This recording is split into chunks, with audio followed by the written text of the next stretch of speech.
Today, we become legends. Today's Titan Talk was Roadmap Day, as the devs talked about what's coming to the game in the next few patches in terms of God releases, features, and cosmetics. So without further ado, let's jump into the recap. Kilgoon started off with a couple of disclaimers. This isn't going to be absolutely everything coming in these patches. They like to keep some stuff as a surprise, and of course everything is subject to change. Their plans sometimes don't pan out exactly as they thought they might when developing the game, and they move fast, so sometimes priorities change on the fly for what's the most important thing to work on at any given time. So while this stuff is likely to come as detailed here, it's not 100% guaranteed. There's also a couple of new notes on things that are a bit different from the last time they did a roadmap. The first one is what they talked about recently with being more flexible in terms of roles for ported gods and focusing more on prioritizing the most popular and wanted gods regardless of role, compared to strictly following a one per role system like they used to do. They will still try to make sure that every role and playstyle gets something in a timely fashion, but not as rigidly as before. Upcoming features on this roadmap are also not completely locked into the patch they're shown under. Kilgoon said they wanted to remain flexible and potentially push things forward or backward in the calendar if they need to, so the update these features are listed under in this video is just a general target, not a confirmed thing. But jumping into the roadmap for real, the first update shown was OB28, which launches February 10th and will be revealed next Wednesday. The god of this update is of course Naja, which we knew already, but they detailed a bit more about his +1s here too. He will now gain bonus critical strike damage from passive stacks. You can catch his ring after it's done bouncing, which gives you an extra ring throw that can crit but doesn't bounce. And there will be a new quick time event for his ultimate to make it a bit more obvious, because apparently some players genuinely had no idea this existed. They also gave an aspect teaser, which was just bonk. The aspect was leaked on the PCS earlier, and you can find my video of that up on the channel if you're interested, but I won't spoil it here.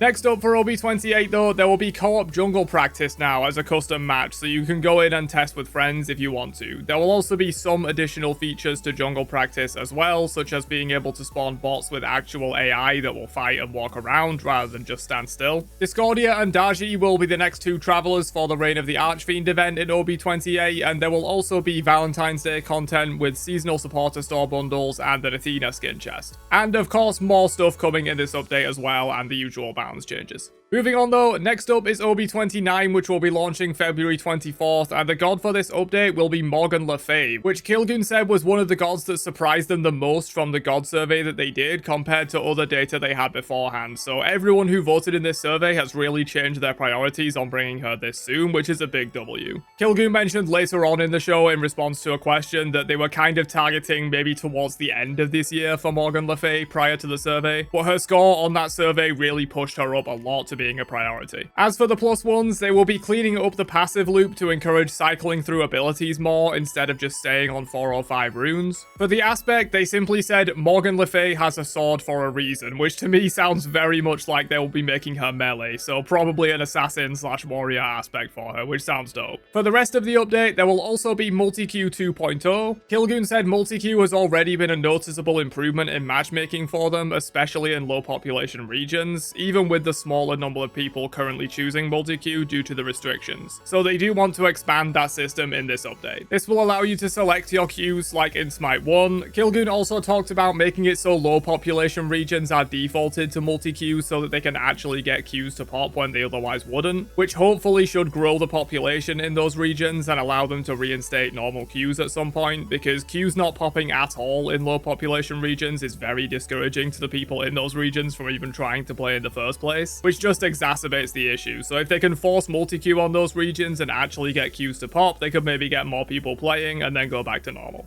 Arena visual updates are also expected in this update, with similar stuff to what we've seen with other maps like Conquest and Joust in terms of better ground textures and lighting. The Reign of the Archfiend event will continue in this update as well, with travelers for Neath and Janus, and the Mordred Reward Traveler will also launch in this update. And of course more, this won't be everything in OB29. Moving on to OB30 though, the god for this update was confirmed to be Charon, and they said they've already got an early version of him in internal testing, but it's too early to say specifics for for his +1 changes and aspect. Kilgoon did mention that he was one of the top requested supports on the survey, but not quite the top requested. On my survey that I did, Atlas and Fafnir outperformed him, as well as Cthulhu if you count him as a support pick. But of course, they do have to work around their schedule and what they can fit in, what works for different departments at the current moment, so Charon worked really well for them in this particular moment. Still a W addition in my opinion though. Also in this update, they are planning to have Anti-Lever and Anti-Dodger 2.0. Kilgoon said they found from their data on the back end and from anecdotal complaints from players that this is one of the bigger issues people are facing in the game right now, which I've also heard a lot from my own audience and experienced myself, especially in regards to dodgers. I don't get that many levers in my games, but I do get a ton of Q dodges. They'll be adding more warnings before it lets you leave the match, kind of like what they did recently with the 5-second countdown asking if you really want to leave and preventing Alt F4. There will also be more penalties that are harder to evade and some incentives for actually sticking around to finish out a game, even if it's going to be a loss. This sounds like it might be something similar to Goodwill from Smite 1, where you build up the goodwill over time and lose it all if you leave a match or get reported too many times, and you gain like bonus stuff based on your goodwill. The Reign of the Archfiend event will continue in this update as well, which will have 2 new travelers for Loki and Sol. The slideshow was incorrect and listed Neith and Giannis here from the previous slide, that's why I put text over it. There will also be St. Patrick's Day content in OB30 in the form of a new supporter store bundle, and of course more stuff coming in this update as well as usual balance changes. And our final update for this roadmap, OB31, only really had the God release reveal plus some stuff for Reign of the Archfiend, as it's a little too far out for them to really confirm anything more than that. But the God for OB31 will be Gilgamesh, which is another big W in my opinion. It's been a long time since we had a true solo lane warrior, with the last one being Osiris, so seeing another one here brings me a lot of joy. He wouldn't have been my personal top pick for the role, but he's still fun, and I've personally seen a lot of people in comments and Twitch chat wanting him added. Of course, still too early to confirm +1s and aspect for him, but Kilgoon mentioned he was the second most requested warrior on their internal survey behind King Arthur, who of course has a lot of additional technical work that they need to do, and they are working through that in the background. Reign of the Archfiend will continue in this update as well, with an Artemis Traveler and an Artio and Tsukuyomi Duo Traveler, and more of course will be coming in this update, but it's too early to lock anything in. But yeah, that's the roadmap for the next 4 updates or so. I have to say, I'm very glad they did that God survey, because it seems to have shifted their priorities in the right direction in terms of God pause. Kilgoon said Naja was kind of the last God on their priorities before they did the God survey, so anything after Naja has been influenced by the results of those God surveys. I don't think the ports we've had in the last few months or so are bad by any means, but they all felt like just decent-ish additions and nothing truly exciting. But this lineup of Naja into Morgana into Charon into Gilgamesh feels like a truly banger lineup for the next couple of months, and I know I've seen a lot of people in the community requesting these gods, and they placed well on my own personal survey as well. But that's everything for the roadmap through the next 4 updates. As mentioned at the start, this isn't everything that's coming in these updates. There will be other stuff they haven't talked about, and of course balance updates as well, but let me know your thoughts on all of this down below, and I'll catch you guys for another one later on.